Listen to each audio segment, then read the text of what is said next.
I have these conversations all the time with younger folks who want to do events. They're like, I want to do exactly what you're doing, but they don't see kind of all what went into kind of me getting into where I am now. So I don't know. I really like implore people to start slow,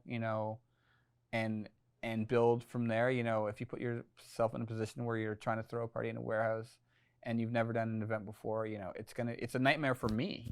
So I can't imagine what it would be like for someone who's never done something before. There's this like conversation about the city like losing venues. We don't have enough venues. What is a venue? A venue is a space where people gather, where you can listen to music, watch a concert, and if you kind of take away the idea in your brain of like this is what a venue is, it opens up so much more for you.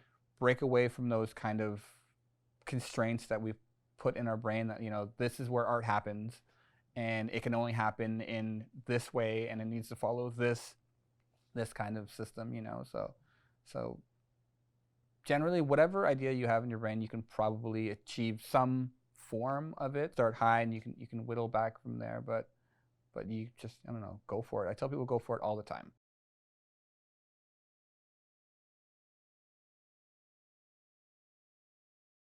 All the events that I do, I'm trying to, bring in lots of different folks into the space and try to avoid echo chamber, which is like to me the community who I know is engaged with what I'm doing, and they're supporting what I'm doing, and it's beautiful that those folks are continually supporting me. But if I want my brand to grow, I've got to reach kind of outside of that echo chamber. So when I'm putting together a show, generally, I'm a DIY programmer. I don't have the budget to put behind marketing, so I look at how I can leverage the folks that I have performing to help garner a bigger audience. And so if I have a host, an opener, and a headliner, I definitely make sure that there's synergy between the three so that the show sounds succinct. But I also try to make sure each individual or band is part of a different community. That way they're pulling in a different audience that might have not heard of me, but when they do come to the show, there's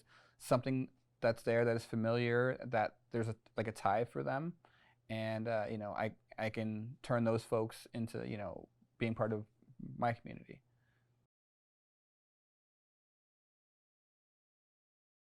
Definitely, when I was younger, I would kind of figure out what days other folks were doing events, and I would try to stay away from those days. But at this point, I'm confident enough in my programming and what I'm doing that I don't really worry about anyone else. Like a friend of mine coined this term, or she took him somewhere, but like I try to sprint in my own lane. So I'm really confident in what I'm doing. And like if you look at the biggest DIY party or event programmers in the city, they're all doing the same. So think really hard about what you want to do and why you want to do it, and start slow and build from there.